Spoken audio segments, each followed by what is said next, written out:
તો જય જગન્નાથ સાથે આજના શોની શરૂઆત કરીએ। આજથી નવી શરૂઆત થવા જઈ રહી છે રોકીની રસોઈના શોની, જેમાં આજે મારા પહેલા એપિસોડમાં રસોઈ બનાવશે રોકી નહીં પણ મારા મમ્મી રમાબેન। તો ચાલો રમાબેનને બોલાવી। તો આ છે મારા મમ્મી રમાબેન નરસિંહદાસ માધવાચાર્ય।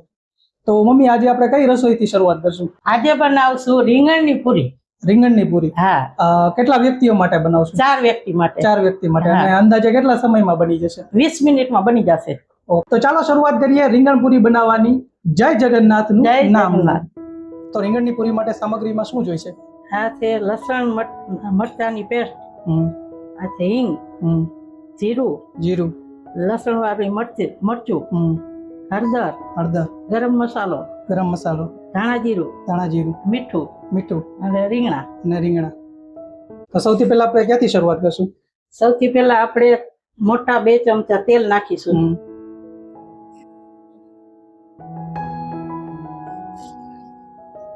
આપણે જીરું નાખશું। ચપટી જીરું। હવે આપણે હિંગ નાખીશું ચપટી। નાખશું આપણે લસણ મરચાની પેસ્ટ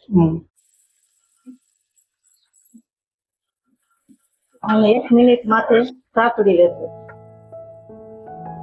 હવે આપણે વઘારશું રીંગણ। આ પાણીમાં કેટલી વાર પલાળીએ છીએ? 5 મિનિટ। હવે નાની સાઈઝમાં કાપવાનું। હવે એમાં નાખશું આપણે હળદર। હવે બોલો। 1 ચમચી આપણે હળદર લઈશું। 1 ચમચી આપણે નાની ચમચી મીઠું લઈશું। આપણે 3 ચમચી મરચું લઈશું લસણ વાળું। જે અડધી ચમચી ગરમ મસાલો લેશું। 1 ચમચી ધાણા જીરું લેશું। હવે આપણે આમાં રીંગણનું શાક વઘાર કરી લીધો છે। હવે આમાં પાણી થોડું જ પાણી નાખવાનું, રીંગણ તળે એટલું જ। અત્યારે રીંગણનું શાક બને છે? હા, રીંગણનું શાક બને છે। આમાંથી પૂરી બનશે? આમાંથી પૂરી બનશે। પાણી આમાં તમે જોઈ શકો છો, પાણી વધારે નાખવાનું નથી। 2 સીટી થાય એટલે આપણે કુકર બંધ કરી દેવાનું છે। આપણે 2 વાટકી ઘઉંનો લોટ લેવાનો છે, રોટલીનો હોય તે। 2 વાટકી ઘઉંનો, અડધી વાટકી રવાનો લોટ લેવાનો છે, રવો। આમાં શાકમાં છે એટલે થોડું તેલ નાખવાનું છે મોણ માટે, 3 ચમચી। આમાં લોટ પ્રમાણે મીઠું ચપટી નાખવાનું છે, લોટના ભાગનું। હવે આપણે શાક તૈયાર થાય એટલે લોટ બાંધવાનો છે। આમાં કેટલી પૂરી બનશે અંદાજે? આમાં 15 થી 20 પૂરી બનશે। હાલો, આપણે શાક ઠંડુ થઈ ગયું છે, હવે લોટ બાંધવાનું। રીંગણાનું શાક લોટમાં નાખવાનું છે। આવું શાક આપણે રીંગણનું બનાવવાનું છે, લચકા જેવું, પાણી નહીં। ને આપણે લોટમાં ભેળવીને લોટ બાંધવાનો છે।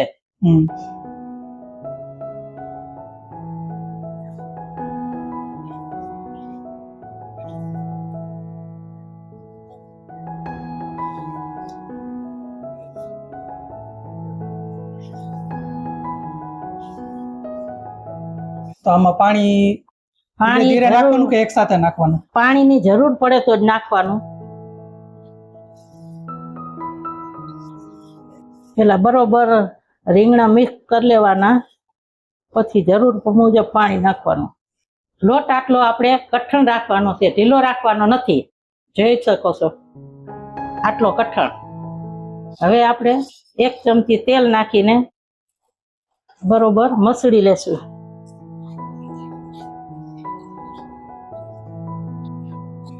હવે પૂરી બનાવીશું। આપણે આટલા લોટના લુયા બનાવવાના છે, મીડિયમ સાઈઝના।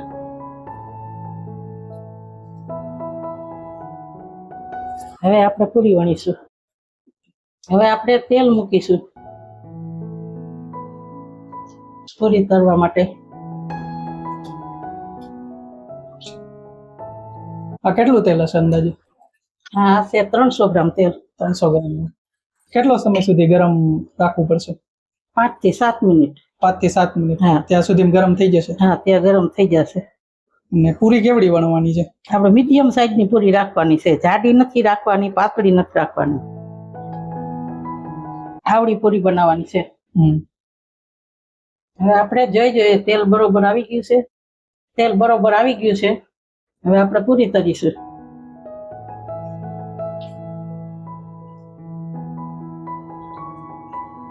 મીડિયમ તાપે તરવાની છે, ફૂલ નહીં, ધીમો નહીં. ધીમો હશે તો ફૂલાશે નહીં, ફૂલ હશે તો બળી જશે.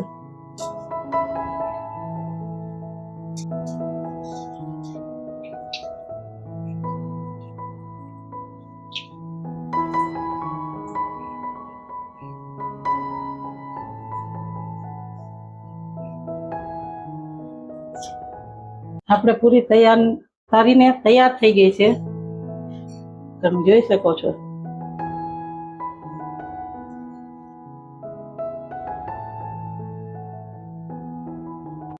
હવે રીંગણની પૂરી તૈયાર છે. રોકીભાઈને આપું છું ટેસ્ટ કરવા. તો મિત્રો રીંગણની પૂરી તૈયાર થઈ ગઈ છે. આ રીંગણા આમ જો તો મને ભાવતા નથી, હું પાઉંભાજી સિવાય રીંગણા ખાતો નથી, પણ આજે ટેસ્ટ કરી છે પૂરી કેવી છે.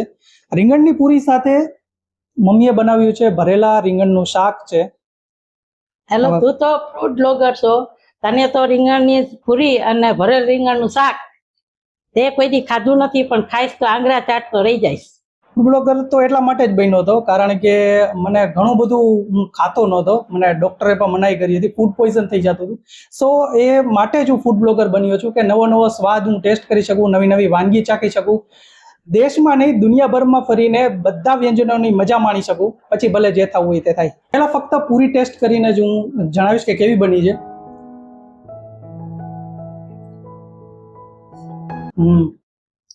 સ્વાદ પૂરી જેવો જ છે અને એમાં રીંગણ જે ઉમેર્યા છે એટલે રીંગણા અને પૂરીનું તમે બંને મિક્સ કરીને ખાતા હોય તેવો સ્વાદ આવે છે. મીઠું ઓછું છે કારણ કે હું મારી રોજિંદી લાઈફમાં મીઠું, ખાંડ અને મેંદો બહુ જ ઓછો ખાઉં છું. તો મમ્મી મારો ટેસ્ટ જાણે છે એ પ્રમાણે એમણે આ બનાવ્યું છે મારા માટે. તો ચાલો એમને પણ ખવડાવીશું. તમે પણ કહો કેવું લાગ્યું, તમે બનાવ્યું છે. જો આમાં રીંગણનો સ્વાદ પૂરીમાં એટલો સરસ લાગે છે કે તમે આ એકવાર બનાવશો તો વારંવાર બનાવવાનું તમને મન થશે. અને સાથે રીંગણાનું શાક અથવા તમે સૂકી ભાજી ખાઈ શકો, લીલી ચટણી સાથે ખાઈ શકો. તમે એકવાર ટેસ્ટ કરો, બીજી વાર વારંવાર બનાવશો તમે, એવો સ્વાદ છે પૂરીનો.